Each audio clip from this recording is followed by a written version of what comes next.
Magbabakasyon kayo pare-parehas summer break. Pero kailangan huwag tayong titigil sa pagpayaman ng ating sariling mga isipan. Learning doesn't stop after school hours. Sa katunayan, ang mga pinaka-importanteng bagay sa buhay na tututunan natin kadalasan sa labas ng mga silid-aralan. Ang importante, magbasa, magbasa, magbasa. Sabihin nyo, ano ba basahin namin? Hindi ko sinasabing basahin nyo yung mga textbook ulit dahil tapos na kayo doon di ba? Alam ko may mga... Ito ay magsisilbing inspirasyon ng mga batang nagsipagtapos sa pagtahak nila sa bawat kabanata ng kanilang buhay.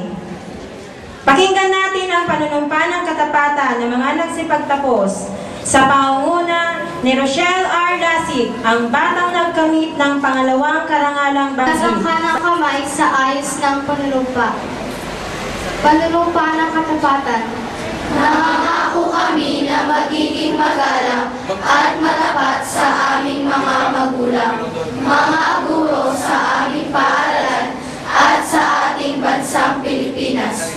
Nangangako kami na itataguyod ang mga simulain ng edukasyon at kultura ng bansa at gagamitin ang mga natutuhan ng buong talino at husay.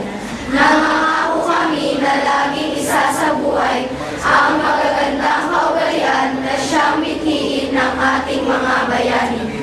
Nangangako kami na magiging masunurin sa mga batas at adhikain ng Republika ng Pilipinas na nasa pangangalaga ng ating watawat at mapagpalang pagsubaybay ng buong may kapal. At inyo ang inyong sinumpaang pangako. Pakinggan naman po natin ang masipag na punong guro ng ating paaralan, Ginang Salome A. Balyeras, para sa kanyang ulat sa bayan. Muli, kay kadalang-galang Congressman Rex Gatchalian at sa ating mga nandito ngayon, na ating mga panauhin.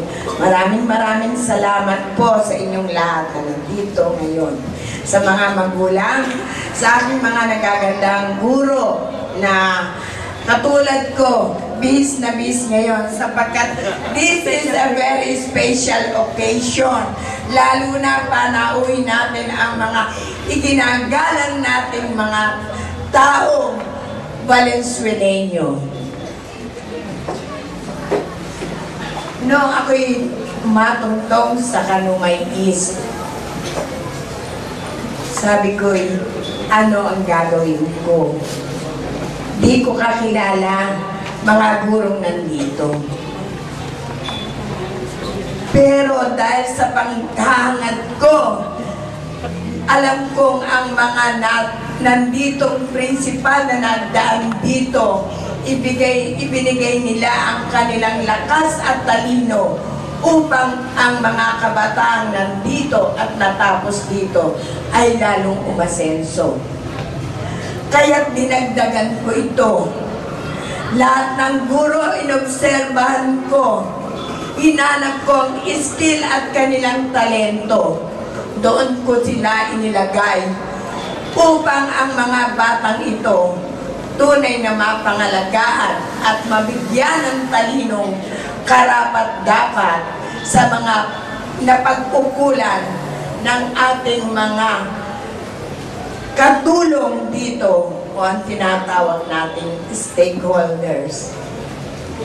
Tulad ng sinabi ni Congressman, pag kayo'y may problema, huwag kayong mahiya na sa kanya'y dumaing. Sapagkat sa kagustuhan kong gumanda ang paaralang ito, madagdagan at huwag lamang sa labas ng silid-aralan.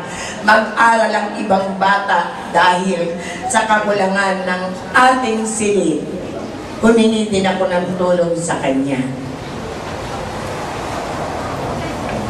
Isang text ko lang kay Congressman kung minsan kahit na yung problema ng mga magulang, itinetext ko sa kanya.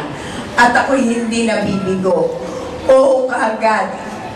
Apply na si Barangay Captain Rene Trinidad at si Konsehal Candy, si Princess at si Ma'am Raquel Balanco. Lahat sila ay katulong ko. Hindi ako nahihiyang humingi ng tulong sa kanila para sa kapakanan ng ating mga bata.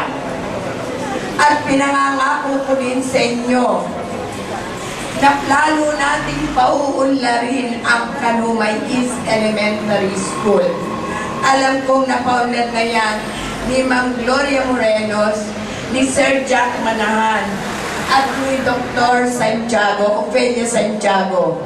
Ngunit dahil sa ngayon ay makabago, kailangan sumunod din sa makabagong panahon ang mga batang ito. Kaya ang hiniling ko naman kay Congressman, isang silid na AVR, audio-visual room. Sabi ni Congressman sa akin, audio-visual room ba, Congressman?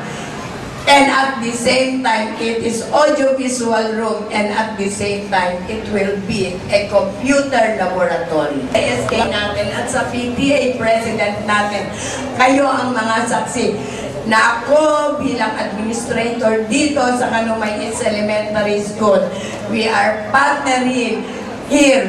We work hand in hand para lalong lumago ang isip at ang values, ang kabaitan, the good attitude, ay maporma ng mga batang Kanumay East Elementary School.